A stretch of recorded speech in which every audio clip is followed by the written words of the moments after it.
గోరికొత్తపల్లి మండల కేంద్రంలో భారత రాజ్యాంగ శిల్పి డాక్టర్ బిఆర్ అంబేద్కర్ 135వ జయంతి వేడుకలు ఘనంగా నిర్వహించారు.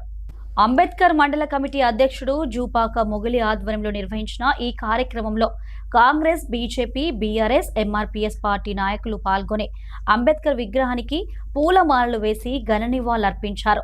ఈ కార్యక్రమంలో గ్రామ సర్పంచ్ నిమ్మల శంకర్, అంబేద్కర్ యోజన సంఘం జిల్లా నాయకులు ఈర్ల రాంబాబు, ఎంఆర్పీఎస్ మండల అధ్యక్షుడు బట్టు శ్రీనివాస్, కాంగ్రెస్ నాయకులు సుధాబోయిన ఓంప్రకాష్, బీఆర్ఎస్ మండల అధ్యక్షుడు ఎండి అమిత్, బీజేపీ మండల అధ్యక్షుడు సుధనబోయిన విష్ణు యాదవ్ తదితరులు పాల్గొన్నారు.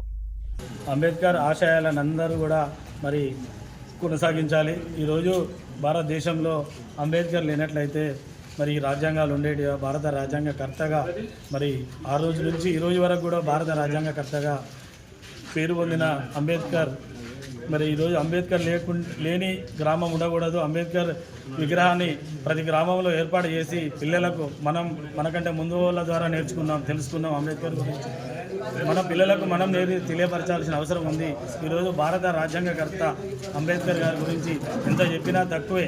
వాస్తవంగా చెప్పాలంటే గత నూతనంగా ఏర్పడినటువంటి కొత్తపల్లిగూరి మండలంలో 135వ అంబేద్కర్ జయంతిని పురస్కరించుకొని ఈ కొత్త మండలంలో పార్టీలకు అతీతంగా, అన్ని కులాలకు అతీతంగా ఇక్కడ అంబేద్కర్ గారి ఆశయం మేరకు ఈ విగ్రహం పెట్టినటువంటి ప్లేసును అందరం సందర్శించి ఈరోజు ఇంత ఘనంగా ఈ వేడుక జరుపుకున్నందుకు సంతోషిస్తూ ఎంఆర్పీఎస్ మండల పక్షాన ధన్యవాదాలు తెలియజేసుకుంటూ